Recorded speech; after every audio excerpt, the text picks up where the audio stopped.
আসসালামু আলাইকুম। আশার অঙ্গন থেকে আপনাদের সকলকে জানাচ্ছি অনেক অনেক শুভেচ্ছা। আশা করছি সবাই ভালো আছেন, আমিও ভালো আছি। আপনারা ভাববেন যে সকালবেলা সকালবেলা আমি এই ভদ্রলোকের ভিডিও করতেছি কেন? এই ভদ্রলোকের ভিডিও করার কারণ হলো ওনার দুধের পিঠা খুব পছন্দ, খুব পছন্দ, এত পছন্দ যে শীতের মধ্যে, শীতের কয় মাস, 3 মাস যদি রেগুলার দেওয়া যায় তাও তার কোনো না নাই, তাই না সরাবু? তো যাই হোক, সে এখন কথা বলার সময় নাই। এই যে আমাদের এক পাতিল দুধের পিঠা, এত মজা হয়েছে তা বলার মতো না। গুড়টা ছিল পারফেক্ট, পিঠাটাও ছিল পারফেক্ট, দুধ তো আমাদের একদম বলতেই হবে না। 10 লিটার দুধ 5 লিটার করা হয়েছে। এই তো যাই হোক, কেমন হয়েছে বলো তো? অনেক টেস্ট, অনেক। তো শেষ করো, আজকে এক পাতিল শেষ করবে, আবার আর 4 পাতিল ভিজানো হবে, বুঝছো? তুমি ছাড়া তো তোমার ছেলেরা কেউ পিঠা খায় না, আমার তো এত পিঠা খাওয়া যাবে না। আল্লাহ হাফেজ।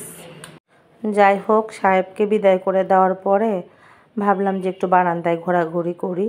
তো পুরো বারান্দায় কাপড় চোপড়গুলো আম্মা ওয়াশিং মেশিনে আমি দিয়ে দিছিলাম, বাট আম্মা মনে হয় বের করে রোদ্রে দিয়ে দিছে। এই তো আর ঘর বাড়িগুলো তাড়াতাড়ি করে গুছিয়ে নিচ্ছি। ধুলাবালির কথা বলে আর কি লাভ, গরমে থাকে বাতাসের ধুলা, আর শীতে তো বৃষ্টি বাদল কিচ্ছু হয় না, সেটার একটা ধুলা। তো যাই হোক, সাহেব গেল আজকে একটু বাহিরে, বলবো না, তার একটা খুব পছন্দের একটা জিনিস অর্ডার করা ছিল, তো আজকে নিয়ে আসার কথা সেটা। তো মনে মনে ভাবতেছি যে আসলে মানুষের জীবন বা মানুষের জন্য যেটা নির্ধারণ করা থাকে প্রত্যেকটা মানুষের জন্য, সেটা যে কোনোভাবে হোক, যে কোনো ইয়াভাবে হোক, সেটা তার কাছে ফিরবে, বা কোনোভাবে তার কাছ থেকে চলে গেলে সময় অনুযায়ী সেটা যদি তার যোগ্য হয় আবার তার কাছে ফিরে আসবে। এটাই মনে হয় স্বাভাবিক। মানুষ, আমি সবসময় একটা কথা বলি যে হিংসা করে, বদনজর দিয়ে বা সমালোচনা আলোচনা করে হয়তো ক্ষণিকের জন্য মানুষ তার মনের আক্ষেপ যেটা থাকে সেটা হয়তো মিটায়, কিন্তু আসলে যেটা হয় সেটাই কিন্তু হয়। আপনার ভাগ্যে যেটা থাকবে, আপনি যদি তার যোগ্য হন, সেটা কিন্তু আপনি পাবেন। তো যাই হোক, ঘর গোছাচ্ছিলাম আর অনেক কথাই মনে হচ্ছিল। আপনারা অনেকেই আমাকে, যারা চেনেন তারা ফোন করে জিজ্ঞেস করেন, কমেন্টস করে জিজ্ঞেস করেন, যারা চেনেন না তারা, আমার সাহেব বাইরে ছিল, বাইরে আবার গেল না কেন, বাইরে যাওয়ার আগে। আর যারা চেনেন তারা হয়তো জানেন যে উনি বিএসসি ইঞ্জিনিয়ার, উনি একটা ফুড ইন্ডাস্ট্রির এজিএম ছিলেন। তো যাই হোক, উনি আসার পরেও বেশ কয়েকটা ভালো ভালো জায়গায় অফার পাইছে বা কথাবার্তা চলতেছে, ইনশাল্লাহ যে কোনো একটা জায়গায় জয়েন করে ফেলবে। এই এখনও সে মানে ইয়ার মধ্যেই আছে যে যাবে কি না থাকবে, এটা একটা কনফিউশনের মধ্যেই আছে। কিন্তু সবচেয়ে হাসি পায় কি জানেন, আপনি যখন খুব ভালো থাকবেন, আপনি যখন সব দিক থেকে স্বয়ংসম্পন্ন থাকবেন, তখন আপনাকে একরকম জেলাসি করবে সবাই। এই যে আপনি এত ভালো থাকতেছেন, ভালো খাচ্ছেন, ভালো পড়তেছেন, তাদেরকে কিন্তু কিছু করতেছেন না, অথচ তারা আপনাকে সহ্য করতে পারবে না। ওটা তো একটা বদনজর লাগেই। আবার আপনি যখন খারাপ থাকবেন বা আপনি যখন কোনো ঝামেলায় থাকবেন বা কোনো ওয়ার্স সিচুয়েশনে থাকবেন, তখন দেখবেন কি আপনি কাউকে প্যারা দিচ্ছেন না, কাউকে কিছু বলতেছেন না, কিন্তু তারা ইচ্ছে করেই, মানে আপনি কেন কিছু বলতেছেন না সেটাও আবার তাদের অ্যালার্জি, যে কী ব্যাপার, এর তো এরকম, এর তো সেরকম, সে তো কিছু বলতেছে না, আমরা তো কিছু শুনতে পারতেছি না, তারা তো ভালোই আছে। তখন আবার তাদের কাছে ভালো লাগে না, তাদের কাছে মানে এক শ্রেণীর মানুষের কাছে। এই আপনাকে যারা জেলাস করে, আপনাকে নিয়ে যারা হিংসা করে, আপনাকে যারা বদনজর, আপনাকে দেখলে যার গা জ্বালা করে, এটা তো আপনি বুঝতেই পারতেছেন, সবারই থাকে, সব সংসারেই থাকে, সব মানুষেরও থাকে।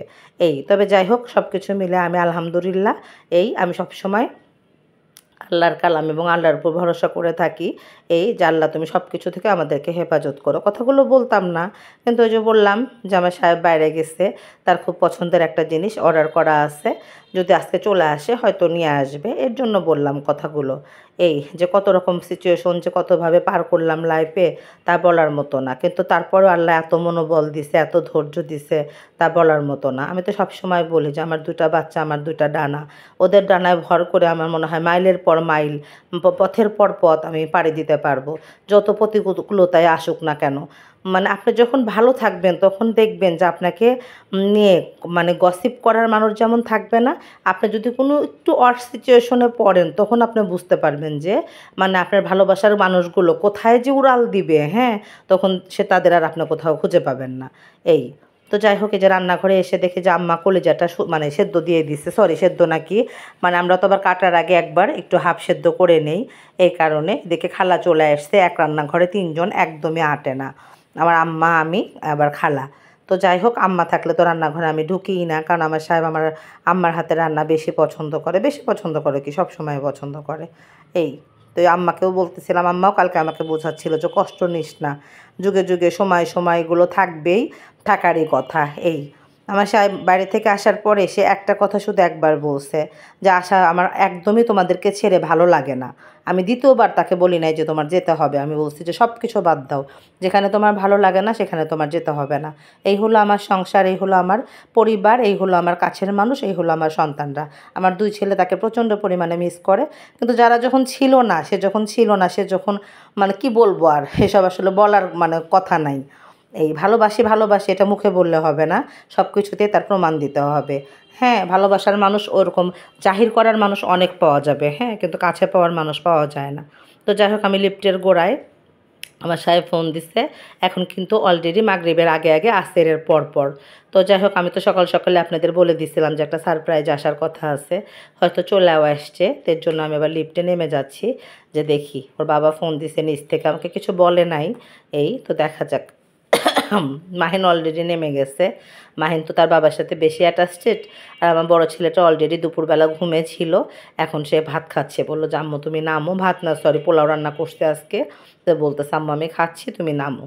তো যাই হোক, আমি লিফটে নেমে যাচ্ছি, আর ভাল লাগতেছে। সাহেব বললো যে তাড়াতাড়ি নামো। এই আমাদের বিয়ের বয়স যত বছরই হোক না কেন, আমাদের মনে হয় যে বিয়ের বয়স 1 বছরের বেশি হয় নাই। এই আর এখন কিন্তু আমাকে নিচে নামানোর কোনো দরকারই ছিল না, তারপরেও যাক, সে যেহেতু খুশি হয়ে বলতেছে যে আশা নামো, তো ভাবলাম যে না নামি। তো যাই হোক, গ্যারেজটা দেখি যে বেশ অন্ধকার, এখনও মনে হয় লাইট দেয় নাই, সন্ধ্যা কিন্তু হয় নাই তারপরেও।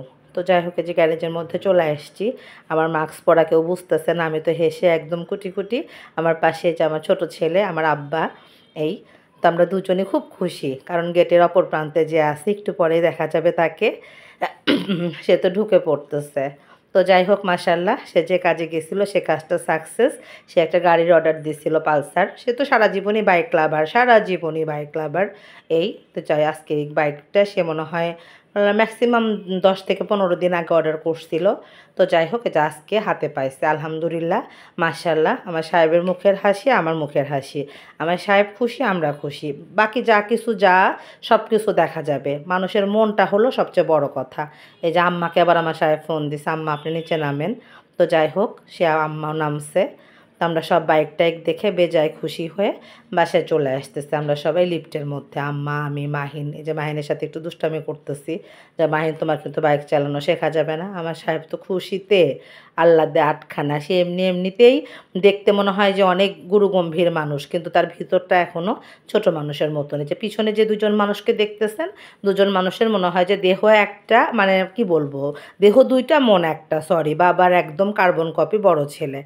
তো যাই হোক, লিফটের মধ্যে আমরা অনেক হাসাহাসি করে, আম্মা বলতেছে যে না সবার চালান শিখতে হবে। আমি তো আম্মাকে বকা দিলাম, ঝগড়া করলাম যে আম্মা তুমি এটা কী বলতেছো। এটা শুনে তো আমার বড় ছেলে নানির উপরে বেজায় খুশি যে নানি তার ফেভারে আছে। তা আম্মা বললো যে তুমি যদি A+ পাও আমি তোমাকে বাইক কিনে দেবো ইনশাল্লাহ। তো এই হলো আমার পরিবারের অবস্থা। সব কিছুতে আমরা খুশি থাকার চেষ্টা করি, আলহামদুলিল্লাহ বলার চেষ্টা করি। এই কারণ আমার দুঃখে যেহেতু পাশে থাকবে না কেউ, আমার সুখটা আমি একাই উপলব্ধি করতে চাই। এখানে কারো কোনো কথা, কারো কোনো এগুলো থেকে আমি পাত্তা দিতে পছন্দ করি না। আব্বুর পালসার নিল, তোমার আব্বুর পালসার সারা জীবনের বলে লাভ নাই। তো যাই হোক, টায়ার্ড হয়ে গেছি, বাকি কথা না হয় পরে। যারা আমার নতুন আছে, মানে সদস্য আছে, তারা ভাববে যে এত মানে বাইক এমন না তো, আল্লাহ আটখানা হওয়ার কি আছে।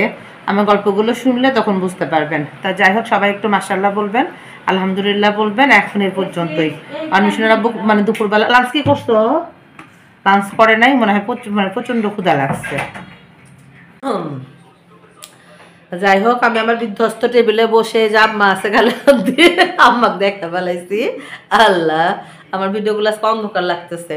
চা শেষ করলাম তড়িঘড়ি করে, নিচ থেকে এসে মানে মাগরিবের নামাজটা দেখা যায় যে আজান দিয়ে দিয়েছিল। চা ঠান্ডা হয়ে গেল। সবাই চার জন্য পাগল হয়ে গেছিল। এখন আবার মাহিন যাবে মাহিনের বাবার সাথে একটু বাইকে ঘুরতে। মাহিন, তোমার আব্বু কিন্তু অপেক্ষা করতেছো তোমার জন্য, সময় নাই, তাড়াতাড়ি আসো। রেডি হবা? খালি জ্যাকেট পরে নাও উপরে, তাই হবে। মিশনকে মিশনকেও চা দেওয়া হয়েছে, আমি যাবো এখন হাঁটতে, প্লাস আমার 2-3টা কাজ আছে বাইরে। মিশন একটা হাই বলো তো বাপি, তোমাকে আজকে সারাদিন কেউ দেখে নাই, হাই বলো। এই যে মিশনে খুব ঠান্ডা, আবু সোয়েটার পরছো? সোয়েটার পরো। আর সে আজকে লম্বা ঘুম দিয়ে তার মেজাজ আরও গরম। তো যাই হোক, এখন আর ভিডিওটা বেশি বড় না করি। আজকে তো তাহলে যে নতুন গাড়ি, তোমার কেমন লাগতেছে বলো? অনেক ভালো লাগতেছে আলহামদুলিল্লাহ।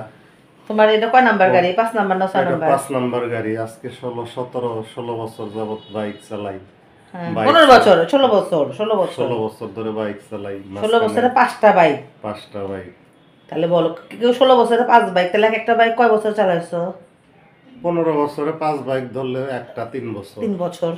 এই সে বিশাল শৌখিন মানুষ, কপাল লাগে এই জন্য যে কপালটা বেশি বড় হয়ে গেছে। এটা কয় বছর চালাবে বলো? এটাও ইনশাল্লাহ। আবার ইনশাল্লাহ কি বলে? এরপর আর বাইক না, বুড়ো হয়ে গেছে, আবার সারা জীবনে কিন্তু বাইক চালাবে নাকি? না, এরপর ইনশাল্লাহ 4 চাকা কিনবো। ইনশাল্লাহ বলো। ইনশাল্লাহ বলো বাইক এটা এমনি পড়ে থাকবে, বাইক তো একটা থাকবেই, এরপর আর চেঞ্জ হবে না।